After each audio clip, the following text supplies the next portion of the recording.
Seperti kuda laut, dari segi perhitungan bangunan, membangun gedung 20 lantai dan gedung 32 lantai di Jakarta akan memakan biaya per meter persegi yang sama. Namun, keuntungan bisa didapat karena pemakaian fondasi. Walau pengetahuan teknik sipil saya sedikit, berdasarkan pengalaman membangun beberapa bangunan hotel, kantor, dan perumahan, secara logika ilmu sipilnya sama, ini menurut saya. Jadi, saya sampai pada kesimpulan berikut, karena harga fondasi adalah item yang paling membedakan cost satu bangunan satu dengan lainnya, membangun gedung dengan jumlah lantai 32, lebih irit, secara ongkos produksi. Saya percaya, dengan perhitungan seperti ini, developer bisa membangun sebuah apartemen dengan modal 4 juta rupiah hingga 5 juta rupiah per meter perseginya.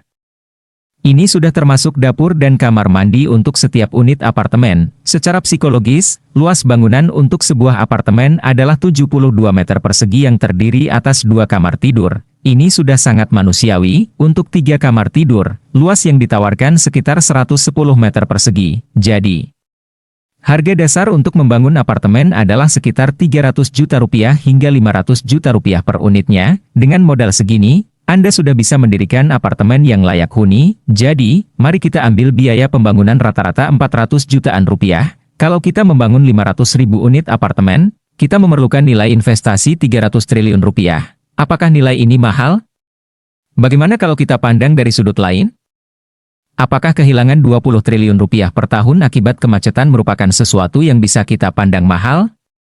Ini baru perhitungan kerugian bisnis semata. Bagaimana dengan kerugian kita dari segi waktu yang hilang karena kita harus menghabiskan minimal 3 jam per hari di jalan raya? Mahalkah pemborosan 15% bahan bakar minyak yang kita lakukan setiap hari?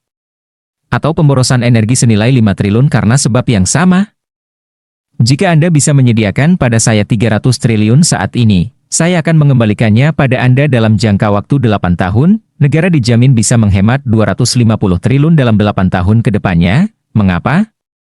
Karena Jakarta tidak akan macet. Jika negara tidak memiliki uang untuk meminjami saya 300 triliun, bolehkah saya mencari investor asing untuk menanggulangi masalah ini? Dalam 8 tahun investor ini akan angkat kaki setelah kita membayar investasinya dan bunganya, namun, aset masih menjadi milik kita 100%. Apakah saya boleh minta izin melakukan hal ini? Bagaimana cara mengembalikan dana investor?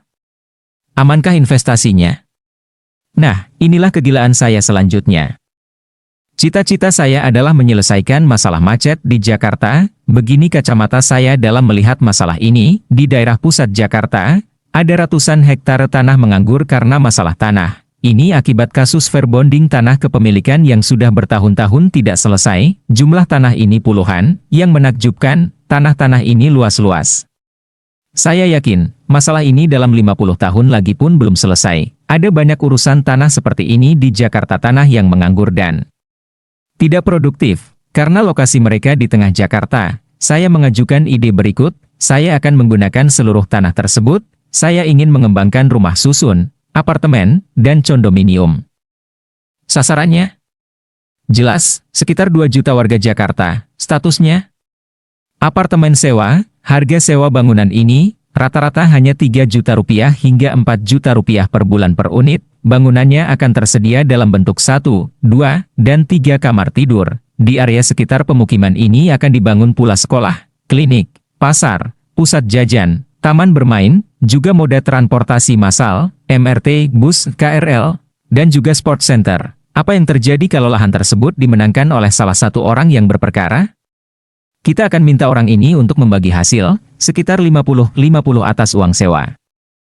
Dalam 10 tahun kemudian, gedung dan tanah ini akan menjadi milik dari pemilik lahan. Jika ia mau menghancurkannya, silakan. Ingin menjualnya?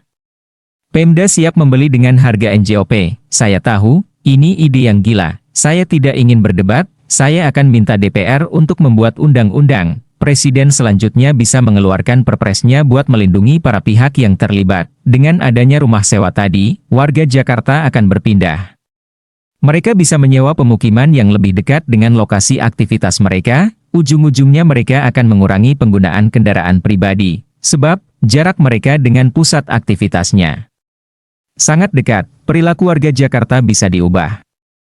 Mereka tinggal di rumah sewa di pusat kota, Ketika weekend mereka baru menikmati waktunya di weekend house, di daerah masing-masing seperti Sentul, Bogor, Cibubur, Tangerang, dan Depok. Ini terjadi karena 60% aktivitas pada weekdays ada di tengah Jakarta. Kemacetan terjadi karena para pekerja yang mayoritas tinggal di pinggir Jakarta masuk bersama-sama ke tengah kota. Dengan strategi ini, mereka tidak kemana-mana selama weekdays. Semua berada di tengah kota, saya yakin denyut. Transportasi lintas Jakarta bisa berkurang hingga 50%. Jakarta pun lengang, dari kacamata investor. Kalau Pemda bisa memberi garansi semua bangunan akan terisi, saya jamin tidak akan ada investor yang akan menolak.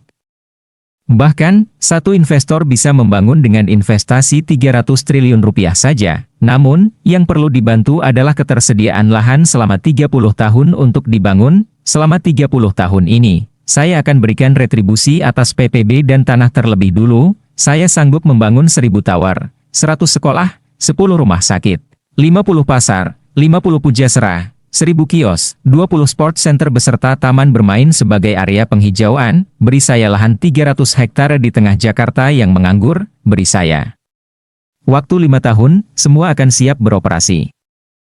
Jika ada lahan yang bisa saya olah dan saya mendapatkan mandat tersebut, 1 tahun lagi pembangunan saya mulai, maka, pada tahun 2022 semua unit tersedia dan siap dipakai. Sejak tahun 2018, ada sekitar 20% bangunan yang sudah siap.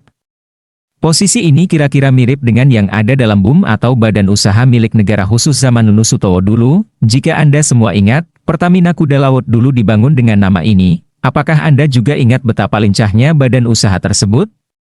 Dengan BUM, semua terbuka, akuntabel, dan reliable. BUM berada langsung di bawah Presiden selama 10 tahun. Di tahun ke-11, ia akan masuk di bawah Menek BUMN. Bisakah ini terjadi? Mudah-mudahan saya tidak lagi bermimpi.